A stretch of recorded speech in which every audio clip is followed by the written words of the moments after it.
Hello and welcome to the Green Clan Studios, where I'm your current host, the Anime Hero, joined by the lovely Lunar Spiral 1127. Say hi, Lunar. Hello. Okay, here tonight on the Green Clan, we decided to have a brief conversation about the portrayal of women in anime.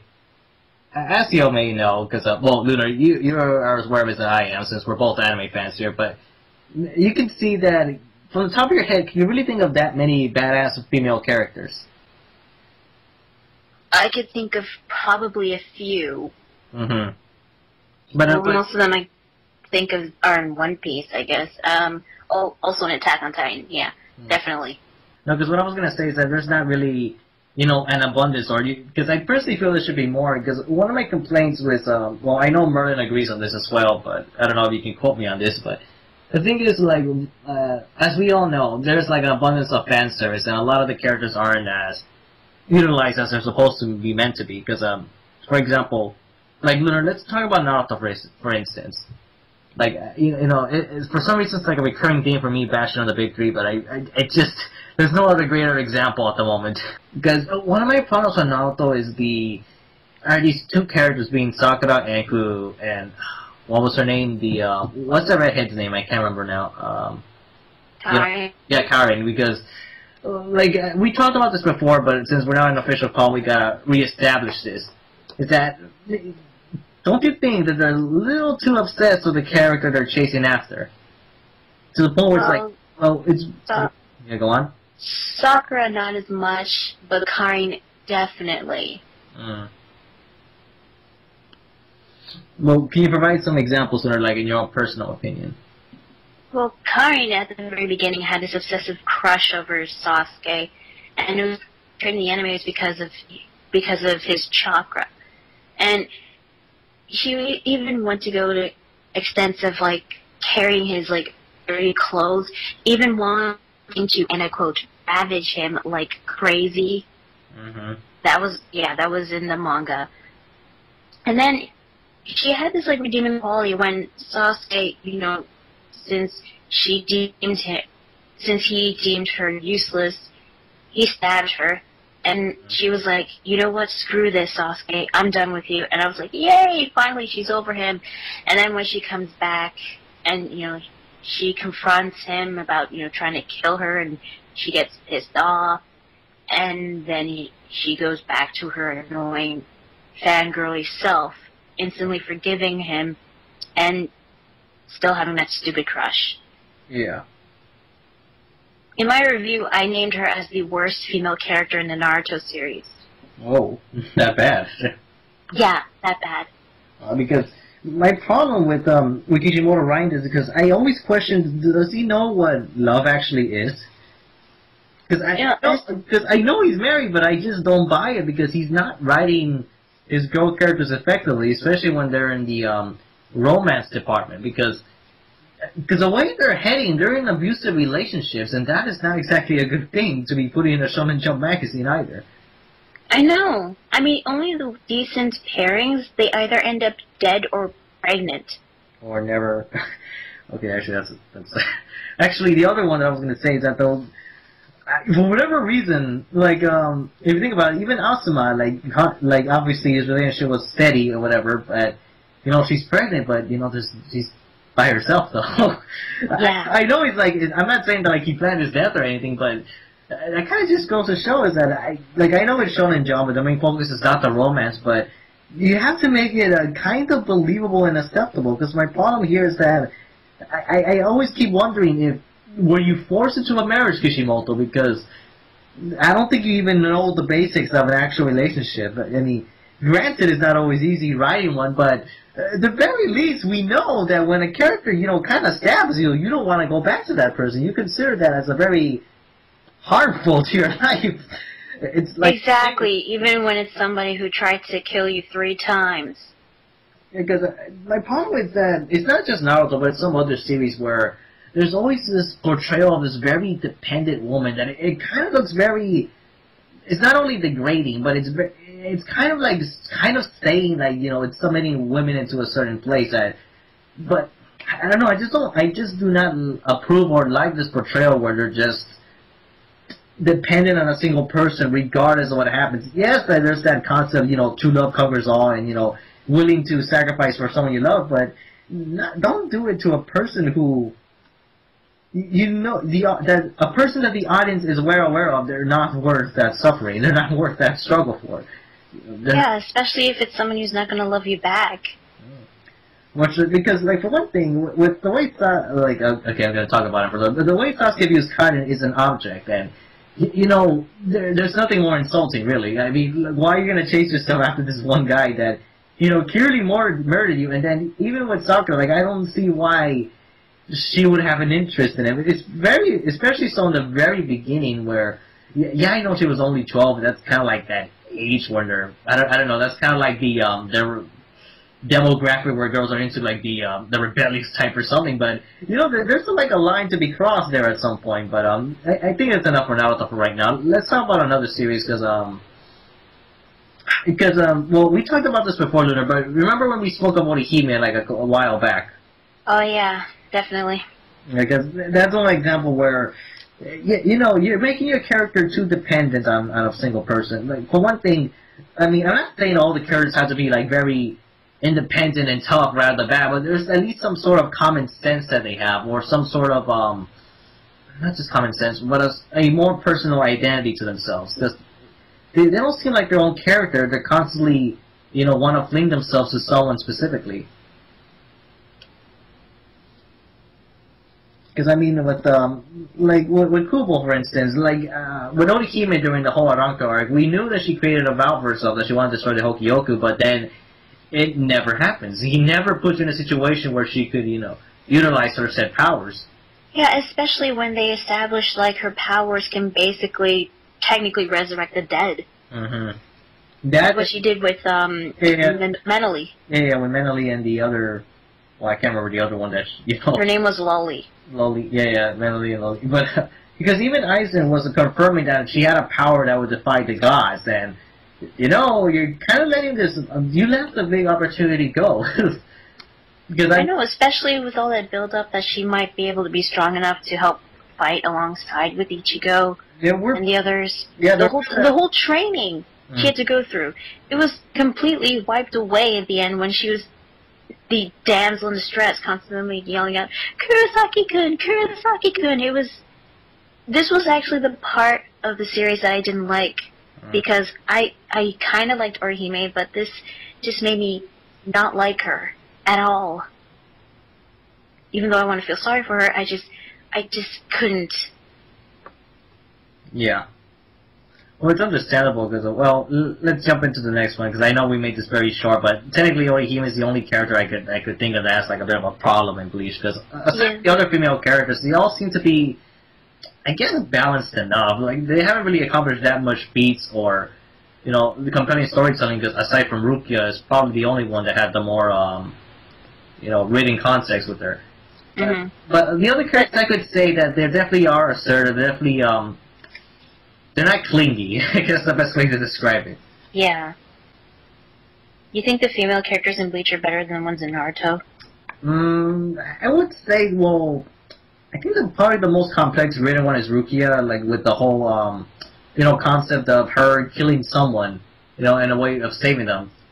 The fact that she felt guilt because, she technically executed someone out of, it was the right thing to do, but, that kind of left the family empty because of the Shiba clan. They had I think it was the Shiba clan. Yeah, it was the Shiba clan. Yeah, because them, they lost a family member and they couldn't ever really explain the details why, and I don't know. It was regret that she felt, and she wanted to repent for that sin, even though it was the right thing to do. But obviously, killing someone isn't always easy. Yeah, that is true. When it comes to situations like that, I mean, it wasn't like he was like a serial killer or something. It was something that was possessing him. But I'm comparing the Bleach characters and Naruto ones. Well, the one character in Naruto that always fascinated me from the fan base was Hinata's, actually. Because at first I didn't understand why people were interested in this character, but then I kind of realized, yeah, I can kind of see how girls can relate to this very shy personality, and then trying to stand up for herself. Oh God! Do not get me started on chapter 437. By the way. What, is that the one with the holding hands? No, that's the confession thing. And then after, like, over 130 chapters, finally, a response. And then the whole holding hand things. The chapter before you know who's dead. And then you go back to Naruto joking around saying that Sakura is kind of his girlfriend. I don't know. Well, that's one of the things I don't like about Kishimoto. He keeps flip-flopping. Yeah, because I want to say that his goal is not really... I feel like Kishimoto's doing, like, the bare minimum with this, when it comes to the whole love triangle things. Like, you know, like it's kind of like when I'm watching a movie, you kind of want, like, a little more with limited time, but the thing is, like, you have plenty of time to do whatever you can with your series. You're a weekly mangaka, so... think of something more creative, please. But if you want to go the relationship route, but I don't know really like who I would say who had the better character, because Naruto, like probably the most successful character that he has as a woman would be Kushina. It'll be her. Then for Bleach, I know it's Rukia, but I don't know. I guess from their point, it might go to preference. Because for the one thing, the female characters in Bleach are a little more not exactly dominant, but they certainly play more an active role in their series. But I guess we should gotta jump into the One Piece right now. Alright, but just to warn you, I haven't read a lot of One Piece, but there are some female characters there that I do like. Okay, well, can you name a few then? Well, Nami for one thing. I mean, she does have a pretty cool backstory, I'm not gonna lie. Yeah. Well, to be honest, most of the female characters, the main female characters, are actually likable. They have at least a decent backstory to make you actually feel sorry for them and, you know, sympathize with them and understand them. I mean, with Robin as well. Yeah. I feel like the Ora's characters are probably a little bit better, because, I mean, we have Nico Robin and Nami, obviously, but we also have Nefertari Vivi.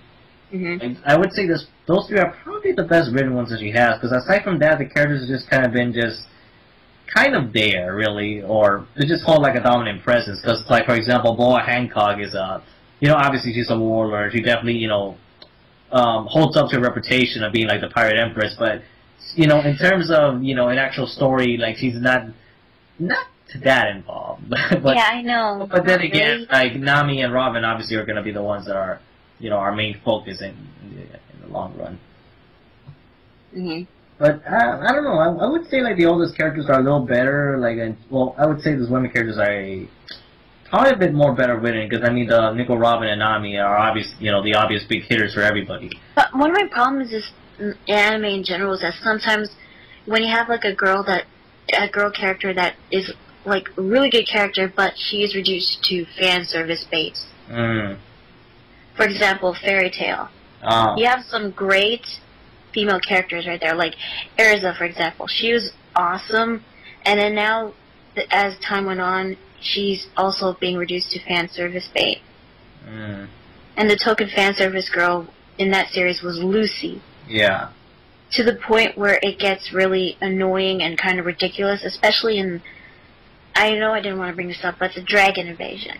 Yeah. For some reason, they had to make this dragon Zolconis give them magic that allows them to strip other people's clothing. And one of the humans that he did this magic on was Lucy. And for like the majority of the next chapter, she was naked.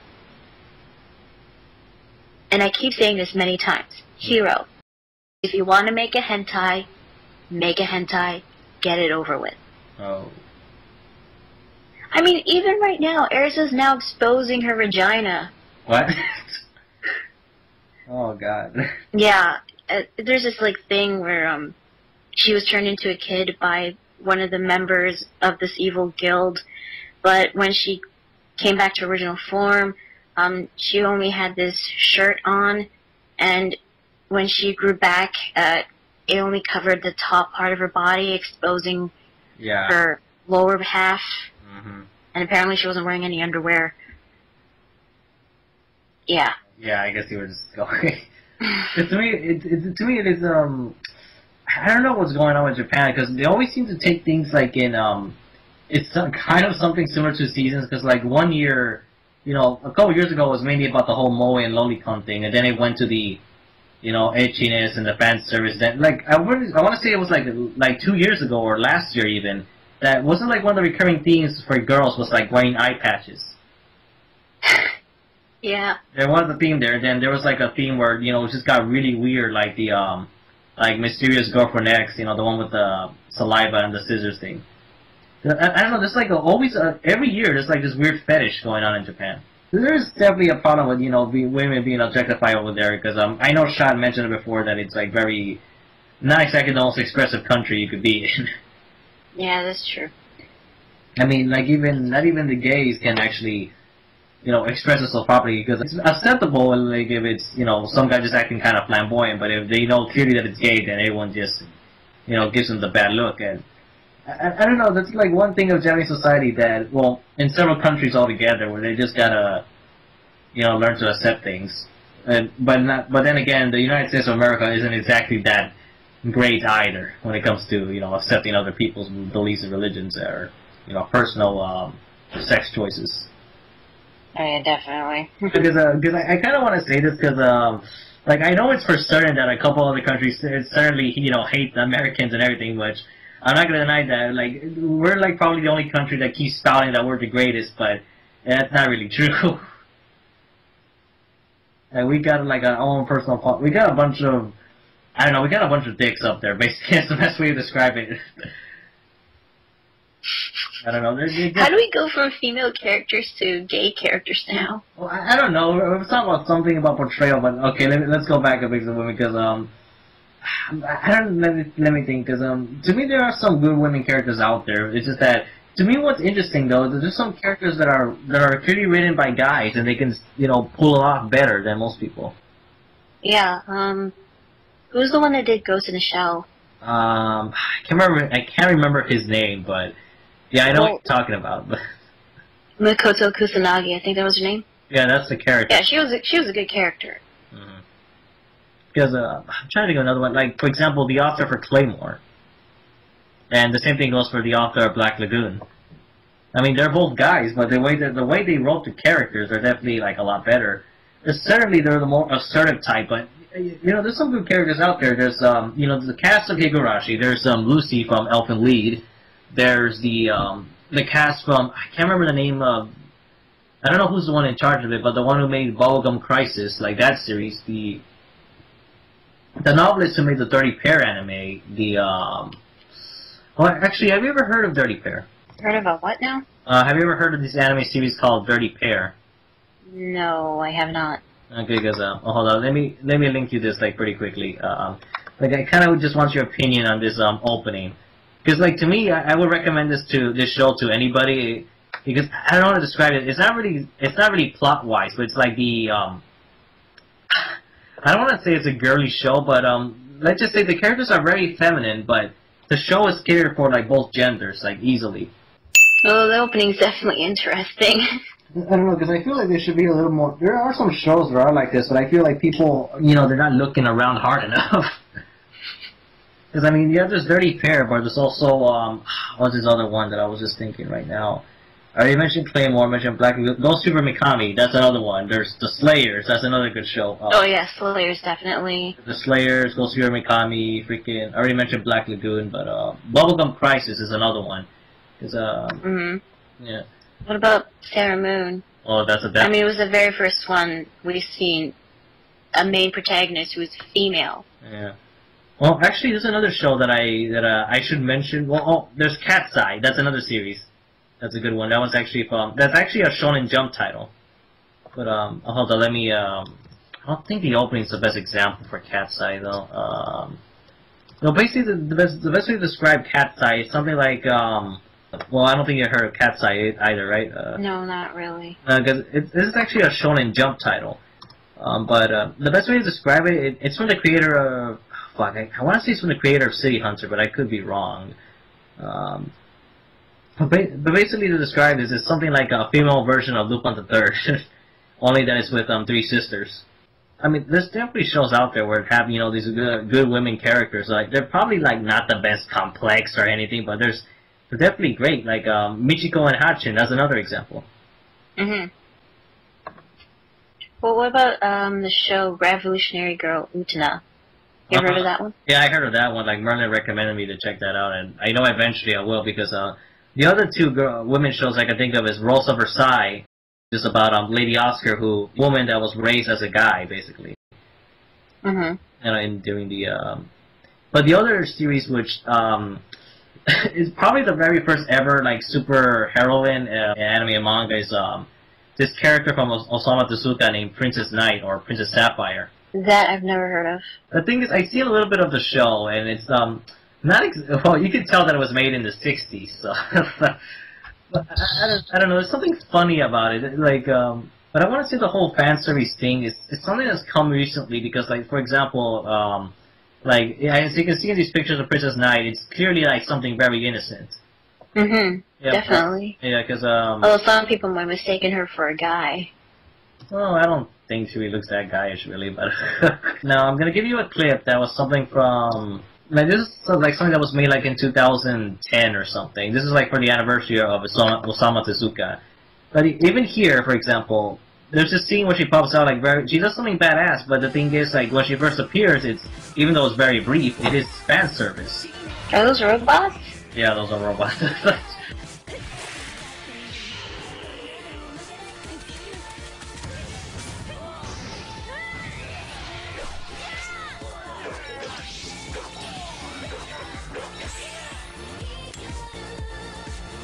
She took them all down. Oh, wow. Yeah, well, I will say, because even in the 60s show, she's actually pretty beastly, even though she's actually very innocent. Like, Princess Knight is what eventually led to, like, the Rosa Versailles and a couple other things. Like, her backstory is very interesting.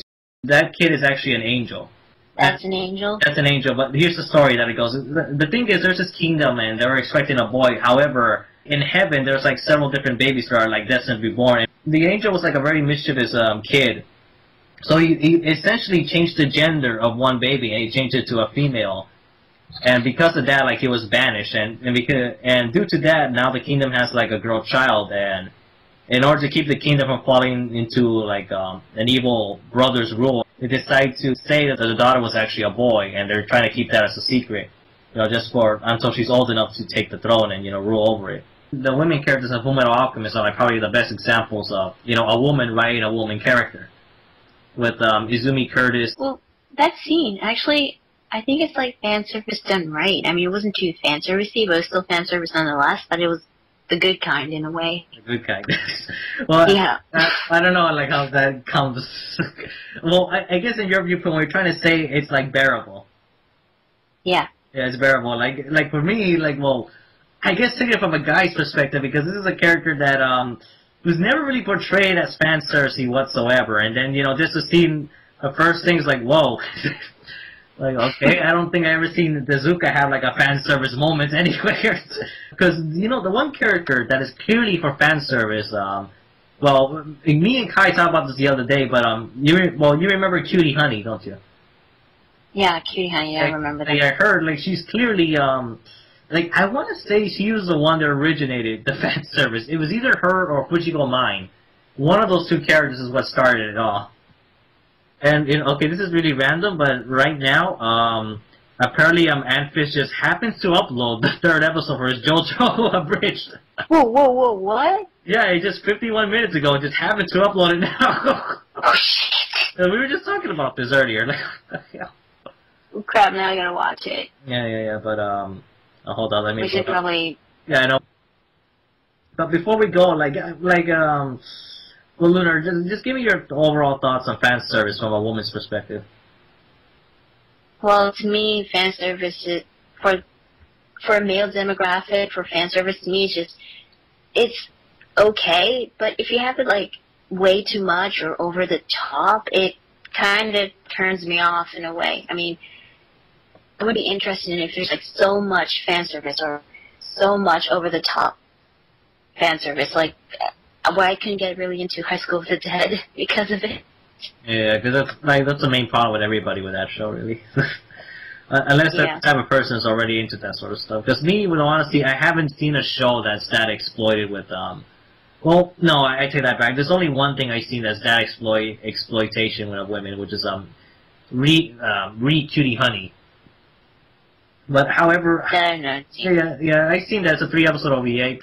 I don't know whether it's because it's Go Nagai that's the one doing it, or maybe he knows how to do it properly, or the character itself is actually somehow manages to be okay. I just want to end it on the note that Hellsing is another example, of women characters that are pretty awesome. Oh yeah, definitely. Yeah, Integra, Police Girl. Police Girl. You don't even call her Sarah. So. I call her Sarah, but I like Police Girl better. Police Girl. Yeah, because I want to say that, even though, women, there are times where women aren't portrayed, the right way, but there are series where women are portrayed good. You just gotta look for it. And conveniently, or surprisingly to some people, some of those good women characters are in shoujo. Like in I don't know, you haven't seen this series, Lunar, but have you heard of? No, I know you've heard of it. You heard me talk about this before, and you probably don't know what I'm gonna say, but Princess Tutu is one of the examples of that. It is, and I'm not bullshitting when I say that that is actually a very good series, because I know people are saying that they should jump on Madoka Magica, but I'm thinking, I don't know, there's a couple other shoujo series that are pretty dark, like The Vision of Escaflowne, Revolutionary Girl Utena, and freaking Princess Tutu are pretty dark as well in some areas, I mean.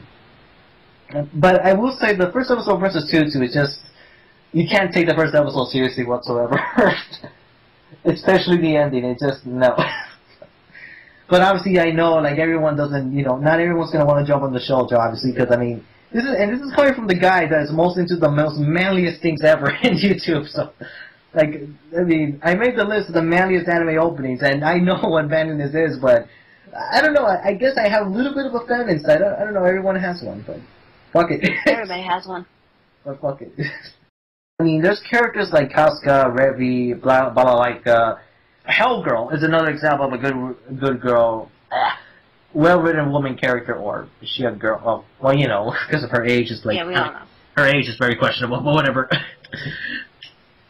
I mean, there's shows out there, Ergo Proxy is another one. I'm just naming some of the time I had. Serial Experiments Lane, and so what's another good one? I already mentioned... Well, you already mentioned Madoka Magica. Yeah, I already... There are some female characters there, too. And I already mentioned Vision of Escaflowne. That's another fantasy shoujo that's... I think it's alright for a watch. It's kind of funny. I will say, I don't know if you've seen it, but Attack on Titan, it does have great female characters. Definitely. Well, I haven't seen Blood the Last Vampire, the whole, Blood Plus, sorry, that's the anime title. But I don't know, I think I heard some good things from there. Code Geass is one example where, there's some good women characters. I already mentioned Fullmetal Alchemist. Cowboy Bebop has Faye Valentine and Julia, so. Well, there's also Radical Edward. Ed. Radical Edward, obviously. Yeah. Oh, Gintama is another one. I mean, I haven't seen that much. I only seen 106 episodes, but I really like Kagura. A lot. Yeah, Kagura is freaking awesome. She's amazing. I'm just wondering.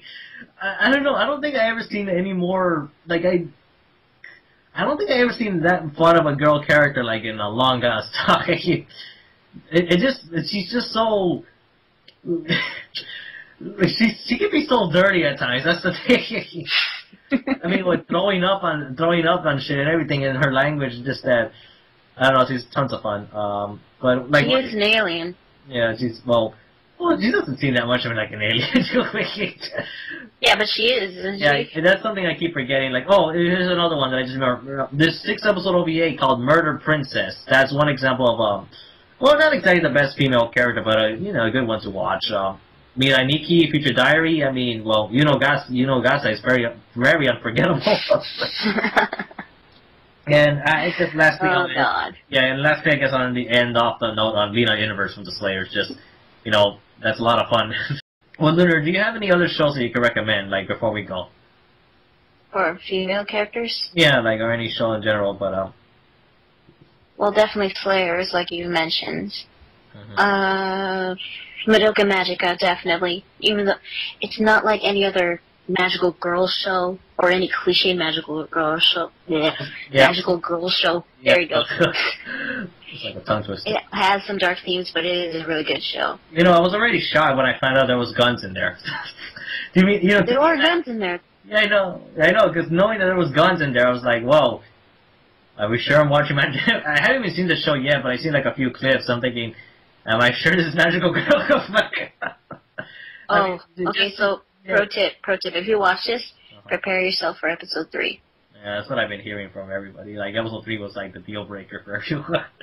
But and lastly, like I already talked about this before, and probably people are gonna disagree with me, but I know Merlin and I hopefully Dead and Zoro could back me up with this. Is that there's Casca, there's Casca from Berserk, obviously. Just she's a very like and I don't want to keep talking because then it's just gonna go on forever. But I don't know. I feel like people like don't credit her enough. I mean, you're talking about a woman character, that's in a very male-dominant era where it's just all about war and stuff, and she's in the military, she's in an army, And that is something that, that couldn't be done back in the day, but now today, women can join the military. There you go. And even though she is a woman, she's still in the army either way, even though they know she's a woman. Yeah, I mean, like, that's some of the equality right there. I mean, Olivia Armstrong is another good example, and there's also Sarah Integra, but, well, I don't like the idea of her name being changed to a Sir, but, whatever. But, yeah, I think we'll just end off on that note now. Alright.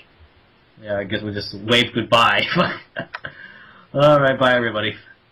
Bye-bye.